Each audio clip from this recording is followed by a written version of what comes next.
Welcome back. In today's video, we will be talking about the best hands-on projects to launch your cybersecurity career.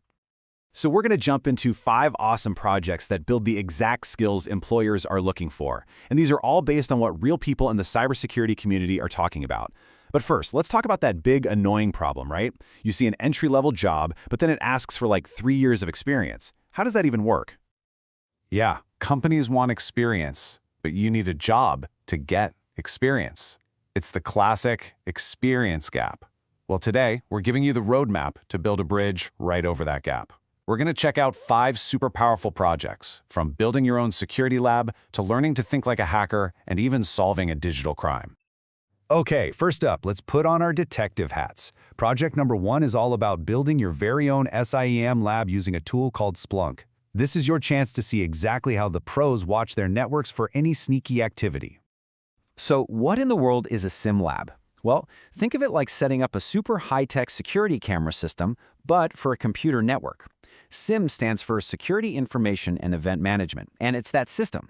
You'll use free software to collect all the digital footprints, the activity logs from different computers, and then you'll actually teach it to sound an alarm when something weird pops up. And why does this matter so much? Because pretty much every cybersecurity job, especially if you want to work in a security operations center, uses a SIEM. This project teaches you how to read computer logs, which is kind of like learning to read clues at a crime scene. You'll be using tools that recruiters are going to ask you about by name. Seriously, this skill comes up in job interviews all the time. Hey, and you don't have to just take my word for it. Just listen to this person on Reddit who said, and I quote, "This was the exact project that landed them a job."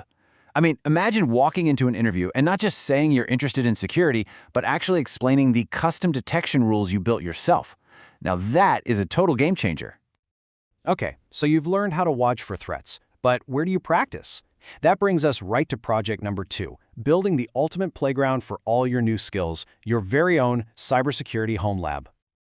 A home lab is really just a mini pretend company network that you build right on your own computer. You use free software like VirtualBox, and you can create a bunch of virtual computers, a server, a couple of regular workstations, even a firewall to protect them, and you get them all talking to each other.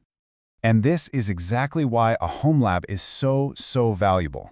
It's not just about learning one tool. It's about understanding the whole digital world. You'll learn how networks are actually put together and managed, and it gives you a safe sandbox to practice both attacking and defending. It's how you finally start to see the big picture. And you know what? That big picture view is what gives you real confidence. Like this home lab enthusiast said, their lab helped them understand how it all connects. Trust me, that's the kind of deep, hands-on knowledge that hiring managers can spot from a mile away. All right, for Project 3, we're going to switch gears. We're moving from building the network to finding all its weak spots. This is all about learning how to do a network vulnerability assessment, basically finding security holes before the bad guys do. For this project, you get to be a security consultant. Your mission, should you choose to accept it, is to use industry-standard tools like Nmap to hunt for weaknesses inside your own home lab. But you don't just find the problems. You learn how to figure out which ones are the most dangerous, and then write a professional report explaining exactly how to fix them. Now, the key here isn't just running the tool. It's what you do after. It's all about the analysis. You start to see your network through an attacker's eyes, and that makes you a way better defender. But you also learn a really critical real-world skill: how to sort through all the noise, ignore the false alarms, and focus on the vulnerabilities that actually matter. Okay, now for the really fun part. Project 4 is where we go on the attack. To truly defend a castle, you gotta know how to attack it. So, it's time to set up a penetration testing lab. This is where you learn to think like a hacker, ethically and legally, of course. You'll set up some virtual machines that are designed to be broken into, and then you use a special operating system called Kali Linux to practice common attacks. And don't worry, this is all done safely inside your own isolated lab. No real networks will be harmed. This quote from a user on TryHackMe just says it all perfectly. You can't defend what you don't understand. Learning the attacker's playbook is one of the most valuable skills you can possibly have, whether you want to be a professional hacker or a top-notch defender. And for our final project, we're going to look at what happens after something bad goes down. Project 5 is all about becoming a cyber investigator and leading a digital forensics investigation. Just think of it like being a crime scene investigator, but for computers. So with this project, you're actually working backwards from the crime. You'll get a piece of digital evidence, maybe a hard drive image or a recording of network traffic, and you use special forensic tools to hunt for clues. Your job is to analyze all that evidence and piece together the full story of what happened during the attack. Just like this student points out, digital forensics is basically like solving a really complex puzzle. It takes a lot of patience and a sharp eye for detail. And the coolest part is that those investigation skills are super valuable in so many different security jobs, not just forensics. Whew, okay, that's a lot of awesome options. We've seen 5 incredible projects, from building a network to breaking into one. So, the really big question is, where do you start? Let's break it down and help you decide. So which mission should you choose? Well, if you're just starting your journey, I definitely recommend either the SIEM Lab or the Vulnerability Scanning Project. They're the most beginner-friendly.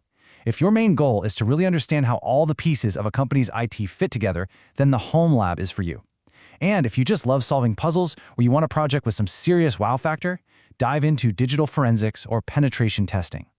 Okay, you've picked your project. Now what? Here is your 4-step action plan to get going today and make sure all of your amazing work gets noticed. First, and this is so important, document everything. Take screenshots, write down what you're learning. This becomes your portfolio.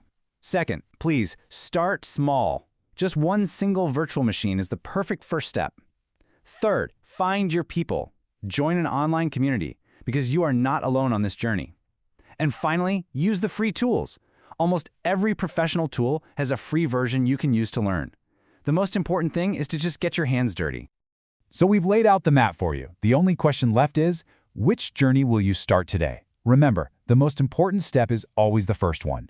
Just begin. Pick a project, start small, and know that every minute you invest now is going to pay off big time in your future job interviews. That's a wrap for today's breakdown. Thanks for watching CyberSec Insights. Make sure to subscribe, stay sharp, and keep your defenses strong. Until next time, stay secure out there.